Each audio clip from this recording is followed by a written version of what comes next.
I'll expand this question from Sheila in Makiki. Is McCain's age, are McCain and Paul's age? Paul is 73, right? 72. 72. Age and health, and McCain's health, an issue in the campaign. What do you think? Well, as the great Ronald Reagan would say, I think McCain would repeat and just say that, you know, we're not going to hold the inexperience and youth of our opponents against us. Walter and, you know, oh, sorry. Excuse me. On behalf of Reagan.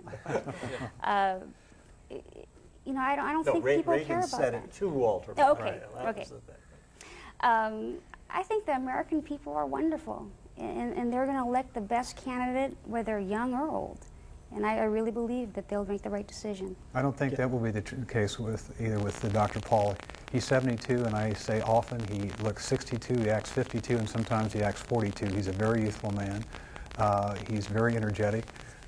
And what is really interesting to us, and him in particular, is that when we go around the country, the number of young people who are coming to rallies to hear Dr. Paul speak astounds us.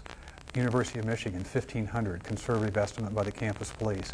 USC in California, 800, another conservative estimate.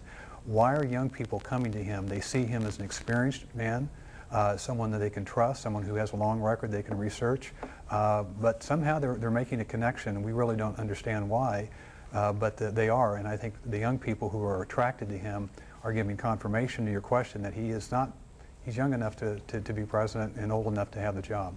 As a libertarian, what is Ron Paul's position on spending taxes for public roads, bridges, schools, etc.? We understand that libertarians would not allow this. Peggy Robertson of Lahaina. Well, the libertarian view is that those sorts of infrastructure and services and equipment need to be spent primarily at the state level. So the idea of taking national federal funds and to try to spend them on a variety of things that Hawaii or Kansas or Michigan should be concerned with, that's what should happen. So libertarians believe in low taxes, very small amount of government, and for the decisions that need to be made for the local community or state need to be made there at the state or the local community. The interstate highway system was a mistake from a libertarian point of view. Right. Yes.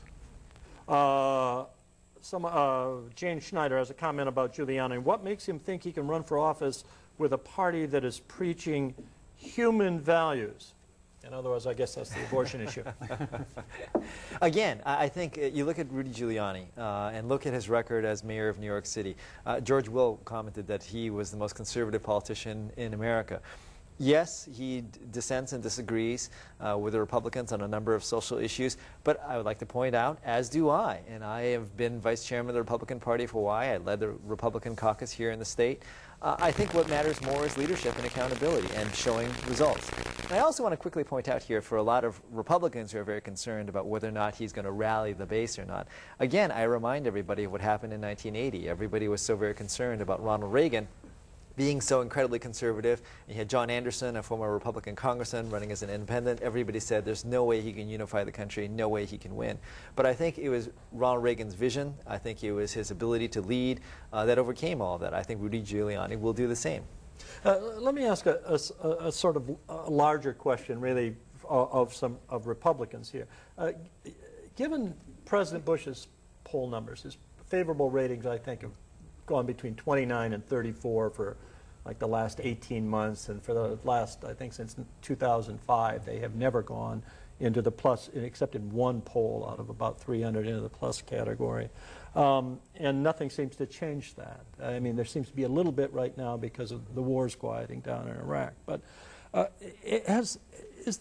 can Republicans win this year? Every national poll I've seen says that either one of the leading Democrats beats all of your candidates. But just by a couple of percentage points, that has a huge error, the 4% error in it. And they're only leading by maybe a few points. So I think I disagree with your statement. And actually, I want to just follow up on Kim's point. As bad as President Bush is doing, Congress is doing significantly worse. I mean, the polling numbers for the United States Congress are the worst they've ever been.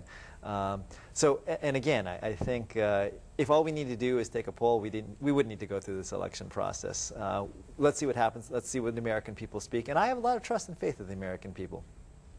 One point that Dr. Paul makes frequently about this question is we have to learn from the last election. The Republicans lost. As I mentioned earlier, they lost in New Hampshire since 1870.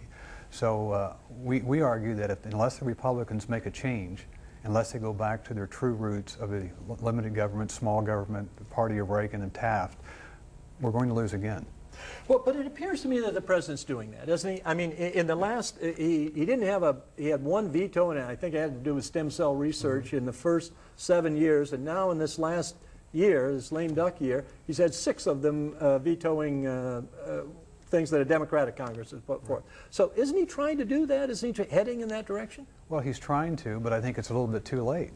I mean, I think that the voters are understanding that, unfortunately, the Republican Party that I've been involved in since I was a kid, as I said earlier, has become the party of big government. I mean, take a look at the Medicare prescription drug bill. Dr. Paul and others in the House fought against that. It's the largest expansion of the federal government since the creation of Medicare, and that was a high legislative priority of George Bush and the then Republican-controlled Congress. The Republicans were supposed to close the Department of Education. It's now bigger than ever. We have the Patriot Act. Taxes are higher. Our national debt is higher. Deficits are higher. The government is bigger. So in all metrics that you use with any sort of intellectual integrity, you have to conclude the fact that the government is bigger than ever before, and the Republicans have done what Democrats only dreamed of doing. A question from Ken from Kaimoki. Which of the are any of the candidates, or where do they stand on health care reform? This person's asking about universal health care. Any of your candidates for universal health care? I doubt it. No. Well, I would say if John McCain was here today, he'll say, you know, look at how government has handled our roads, handled, you know, our taxes and all kinds of other things. You really want to put your health in their hands as well. So I guess I would say no on his behalf. And Dr. Paul is interesting. He's the only physician. And I don't think, and in all the debates, I don't think he received one question yet on health care, yet he's the only physician. Dr. Paul believes that we should go back to where the patient and the doctor are in charge, not HMOs, not the pharmaceutical companies, and not government. You know, following up with Kim's comments, I agree. I mean, is Rudy Giuliani in favor of health care? Yes, of course, but government-run, government-mandated health care, no. I mean, look at the results of you know, what we have when we have government-mandated health care. I think that would be just completely disastrous. I think what we need to look for instead is more creative solutions to put it back in the hands of private industry and have patients make the decisions, not the government. The government bureaucracy will only do one thing: it's screw it all up. What is your view on it?